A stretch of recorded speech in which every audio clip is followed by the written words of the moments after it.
من شریف مکرونه ساکن ناحیه رشت آموزگاه را کار میکنم.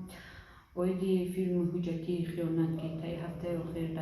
از تمام شبکه‌های تاجیکستان به نمایش گذاشته شده است، فکر خود را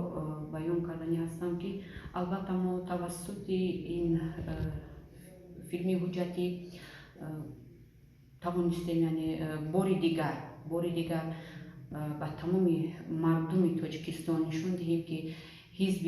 نصرت اسلام یعنی که چه سیاهکاری ها رو نشان داده است، چه سیاهکاری ها رو به انجام رسانیده است. و البته این فیلم سری وقتی است و ما تمام برای تماشای این فیلم یعنی به خلاصه آمدیم که این حزب را یعنی که آینده فعالیتشان نیست یعنی محکوم شده است و محکوم نمایند. این دیگر در تاجیکستان باید فعالیت نکند و امروز ما توسط وقتی شبکه‌های اینترنتی یعنی که با دچار میشویم و بحث و مناظره‌هایی که باید همین مسئله ها یعنی که شده میگذرند و من گفتنی هستم که البته باید نفرانی که آنها رو گوش میدهند این شبکه ها رو خوب است که یک بار همین فیلم رو تماشا کنند و بعد از این خلاصه خود رو برآورند. البته به همان واقعه و حادثه‌ای که توسط این فیلم به نمایش گذاشته شده است ما باید از دریچه عقل و خیرت باهوگذاری نماییم و هر یک شخصی که تاجیک است و در رگ و پیوند وی یعنی خون تاجیکانه جاری است باید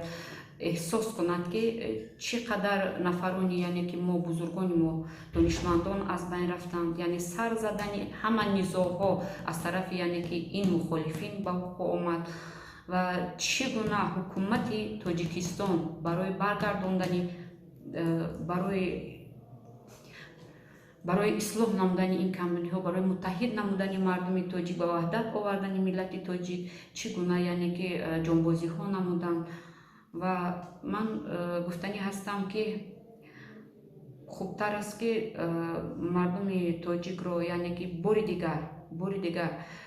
هشدار می نمایم که با دقت باشند و در هر یک یعنی که عقیده خود در هر یک یعنی اون فکر و عقیده هایی که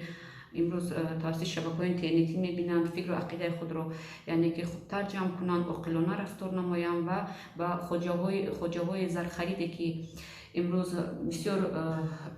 مبلغند و آنها رو یعنی که به گمراهی میکشند کوشش نمایند که یعنی به این ورطه گرفتار نگردند و در آبادی تاجیکستانی عزیز ما یک جای باشند سهم گذاریم. البته در جمهوری تاجیکستان امروز ما میبینیم که آرامی و آسودگی هست، روز به روز ترقیات پیش رفته ایستاده است، فرزندان ما پیش از همه در لبانشان خنده است، در لب مادر تاجیک تبسم است و باید به قدر این برسیم یعنی که زیر سیاست امروزه پیش گرفته جمهوری تاجیکستان همه زیر این لوا باشیم و برای پایداری صلح تاجیکستان، برای پایداری حکومت تاجیکستان همه یک جا یعنی عمل سازیم.